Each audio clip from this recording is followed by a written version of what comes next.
शिवाय नमः शिवाय नमः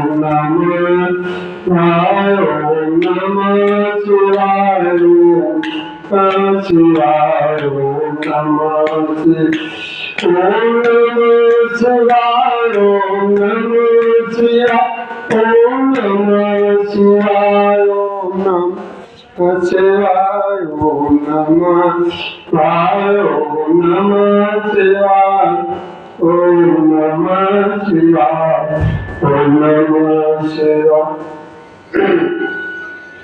शिव नाम बड़ा बेला है, मैं बता नहीं पहचान लेना है। ओम नमः शिवाय ओम शिवाय ओम नमः शिवाय ओम नमः शिवाय। शिव नाम बड़ा बेला है, मैं बता नहीं पहचान लेना है। ओम नमः शिवाय ओम शिवाय ओम नमः शिवाय ओम नमः शिवाय। शिवाय शिवाय शिवाय।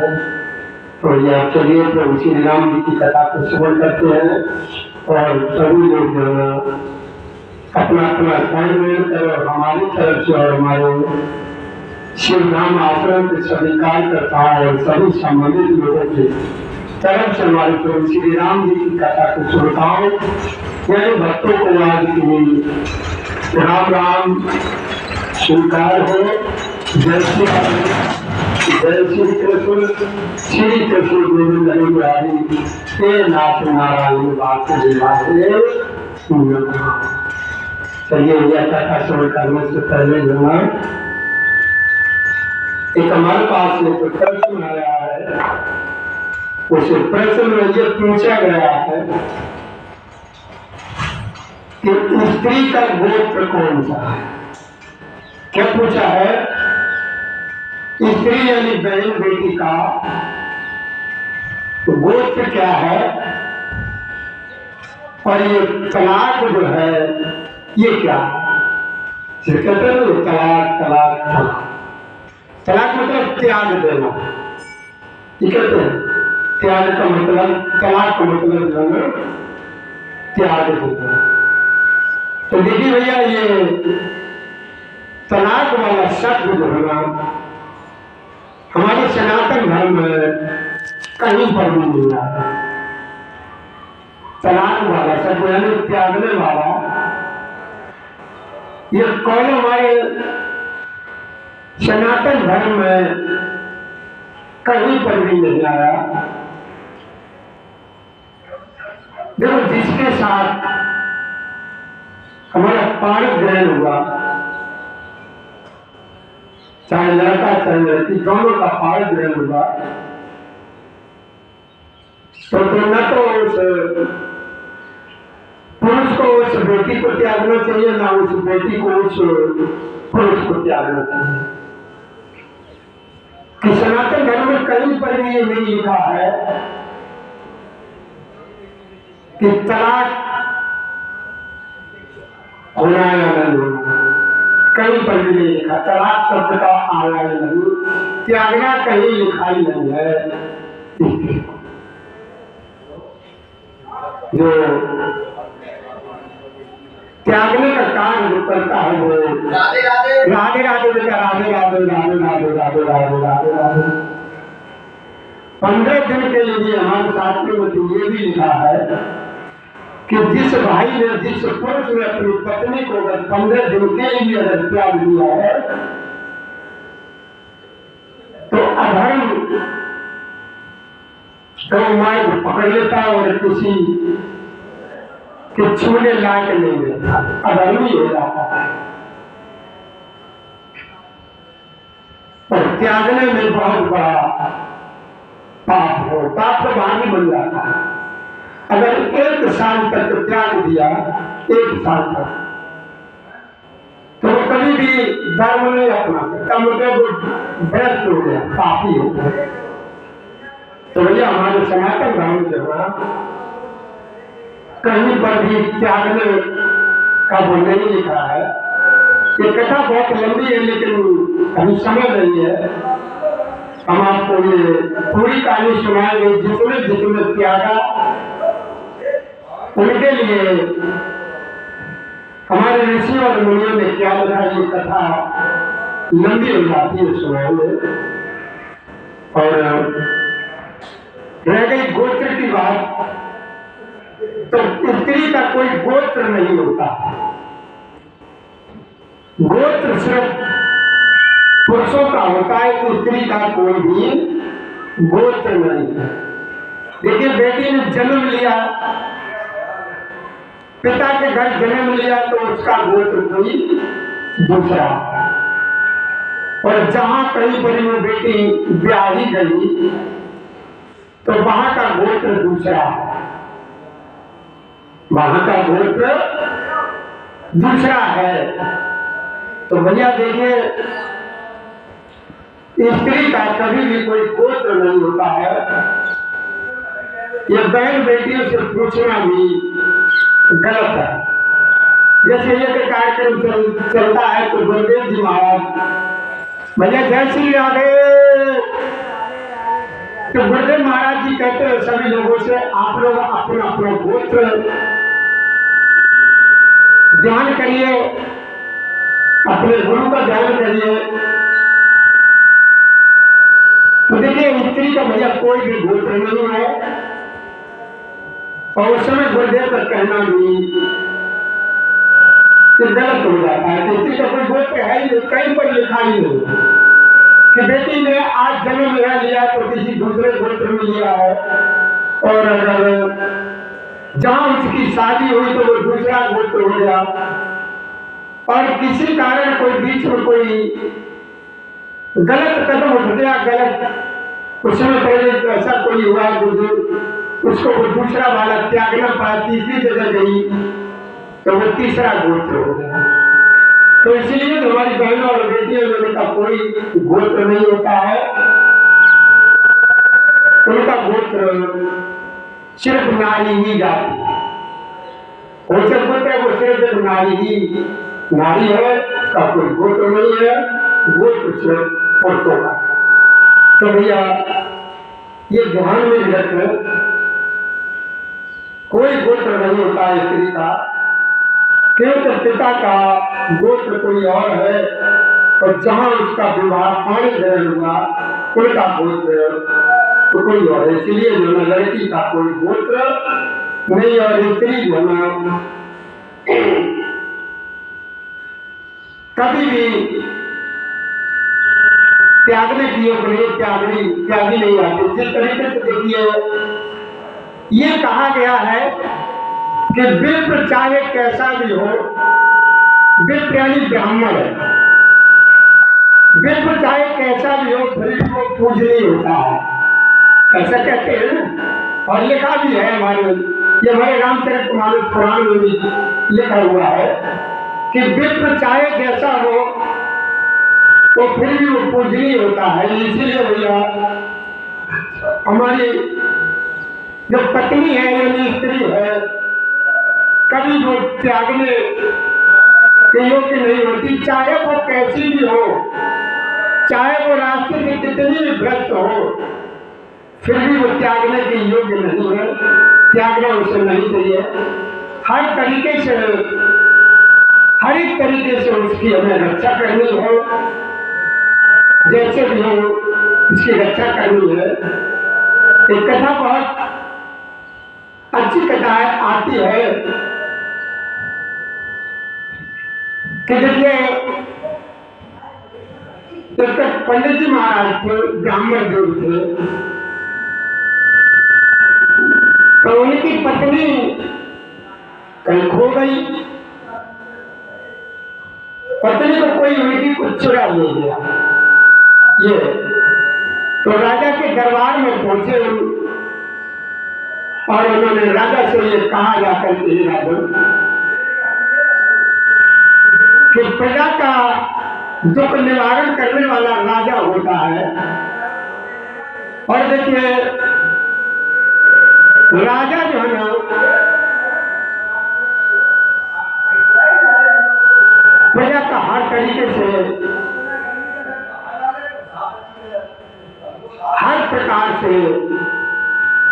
पालन पोषण करता है, उसकी सुरक्षा करता है।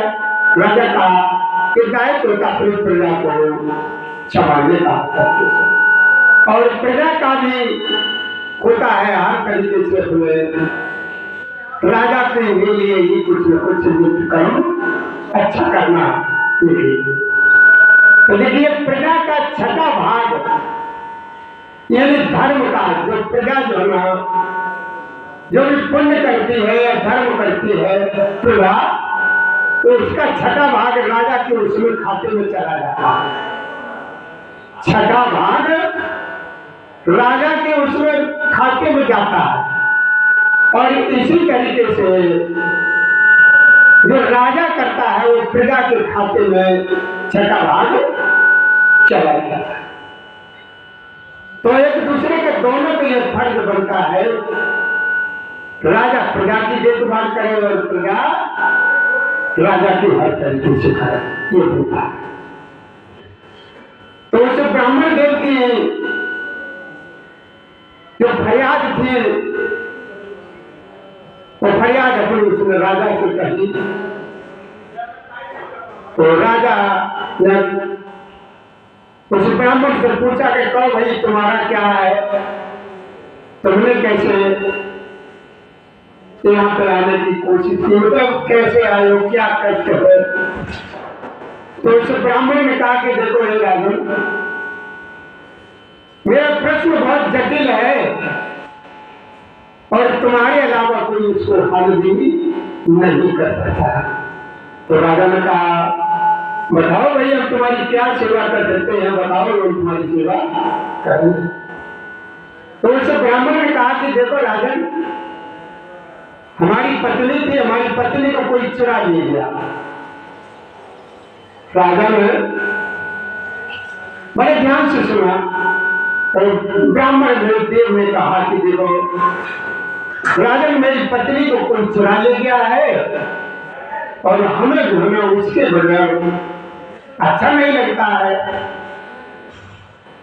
और तुम जो है ना इस बात का पता लगा सकते हो कि वो कहाँ है, किस हालत में है, तो आप पता लगाओ और हमें पत्नी जो है ढूंढ करके लाते। तो राजा ने कहा बात आपकी सत्य है, लेकिन आप उसके बारे में कुछ बताएं तो। ऐसे पता नहीं जाने कितनी स्त्रियां हैं, हम कहाँ ढूंढेंगे, कैसे पता लगाएंगे, ये है कुछ पहचान बताओ, यानी कुछ खुलिया बताओ। तो ब्राह्मण देव ने कहा कि एकदम कुरूप है। पत्नी कैसी है? एकदम कुरूप है, अशुभ है, बहुत भद्दी देखने में लगती है, हाथ पैर उसके एकदम दुबले पतले हैं, एकदम दुबले पतले हैं, और चेहरा एकदम कुरूप है, और चाल चलन इतने खराब है कि दया नाम की उसके पास कोई भी चीज नहीं। उसका हृदय जो है क्रूरता से भरा हुआ है। तो राजा ने कहा यह तो बहुत अच्छी बात है, जब वो इतनी कुरूप है, तुम्हारे लायक नहीं है, तुम्हें परेशान करती है और तुम उसे त्यागना चाहते हो। नमस्ते बेटा, नमस्ते नमस्ते। उसे तुम त्यागना चाहते हो तो तुम्हें कुछ नहीं करना पड़ा, वो अपने आप ही चली गई, वो अपने आप ही चली गई, तो बहुत अच्छा हुआ तुम्हारे लिए। तो ब्राह्मण देव ने कहा कि नहीं राजन, कि हमारे दोनों का पाणी ग्रहण हुआ है, शादी हुई, विवाह हुआ है, हम उसको त्याग नहीं सकते हो, वो चाहे कैसी भी हो, लेकिन हमें उसकी हर हालत में रक्षा करनी है।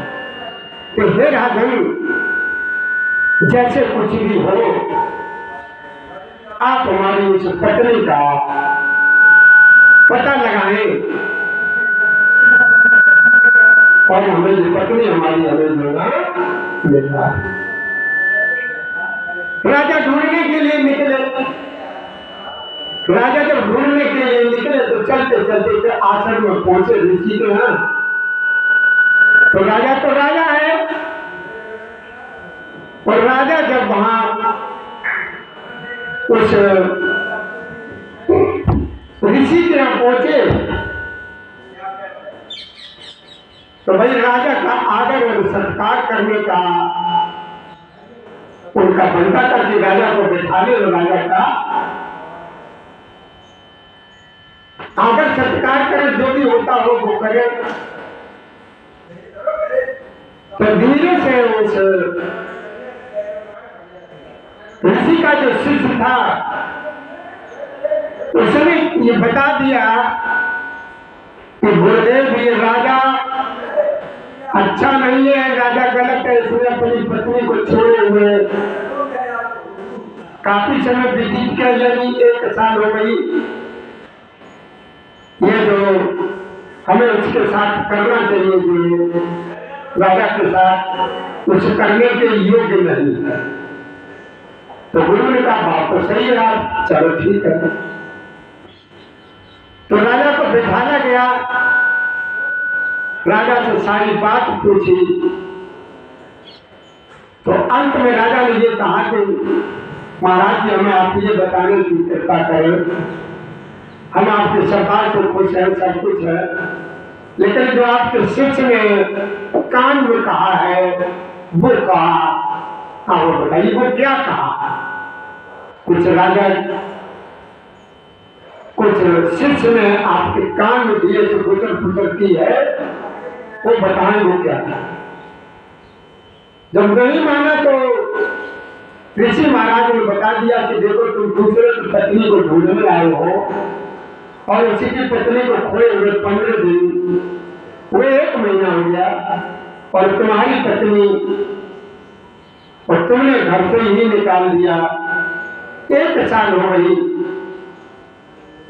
तुम बहुत बड़े अधर्मी हो गए, तुम इस रंग के नहीं जो तुम्हारा सत्कार किया जाए, स्वागत किया जाए, यही कौन थोड़ा है, हमने तुम्हें आसन दिया आपको बैठा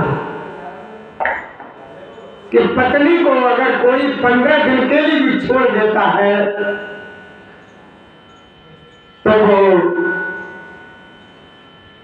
उच्च श्रेणी में नहीं रहा, मानव धर्म में नहीं, या फिर वो राक्षसी योनि में आ गया, राक्षसी प्रकृति में आ गया, फिर वो सनातन धर्म में नहीं रहा जिसमें 15 दिन के लिए भी अपनी स्त्री को छोड़ दिया। तो ये कथा बहुत लंबी है, इतना ही इशारा समझ लीजिए कि पत्नी को कभी भी छोड़ना नहीं चाहिए, और चाहे जैसी है उसका हमें हमेशा उसका ख्याल रखना है, सारी जिम्मेदारी के साथ निभानी है। और पत्नी को भी ये चाहिए कि हम पति को कभी भी नहीं छोड़े, चाहे कोई सा भी संकट आए, कोई भी संकट आए, एक दूसरे को नहीं छोड़ना चाहिए। और तलाक देने का कोई औचित्य ही नहीं है, हमारे सनातन धर्म में कहीं पर भी नहीं है कि तलाक वाला शब्द। तो आजकल तो हमने ये देखा है, 1 महीना नहीं हुआ, 1 महीने विवाह को नहीं हो पाए लोग तलाक, 2 महीने नहीं हो पाए तलाक। काय के लिए तलाक को जैसा हमारी उनकी दोनों की आपस में बनती नहीं, ये मतभेद रहता है, आगे नहीं फारिग नहीं हो पाए लेकिन तलाक क्यों भैया क्या बात है, ये सब हमारे कहने के साथ नहीं चलती है, ये हमारा कहना नहीं मानती है। मतलब कई एक कारण बता दिए तुरंत एकदम तलाक। तो ये तलाक वाला शब्द ये गलत है, ये किसी भी मेरे साथ मेरे ख्याल में तो किसी धर्म में है नहीं, लेकिन सनातन में तो बिल्कुल कई तलाक नाम का कुछ है ही नहीं। तो भैया देखिए आगे मौका मिलेगा तो हम पूरी कथा सुनाएंगे, इसलिए आप कोई अगर वीडियो पसंद आए भैया, ये शिवधाम आश्रम के आपको ऐसे ही नए नए रोज आपके सामने जो है दिए जाते हैं। अगर आपको अच्छा लगे तो इसको लाइक भी कर दें और वीडियो सब्सक्राइब कर दें, जिससे आपको नए नए वीडियो सुनने मिलते रहे। आगे आपके सामने जो है ऐसी कोई बात अगर और पूछेगा तो हम बताएंगे जय श्री राधे, जय श्री कृष्ण, श्री कृष्ण गोविंद हरे मुरारी, हे नाथ नारायण वासुदेवाय। ये हमारी तरफ से हमारे शिव धाम आश्रम के कार्यकर्ताओं सभी संबंधित लोगों की तरफ से हमारे सभी श्रोताओं आज की राम नाम स्वीकार हो। जय श्री राधे, जय श्री कृष्ण, श्री कृष्ण गोविंद हरे मुरारी, हे नाथ नारायण वासुदेवाय नमः।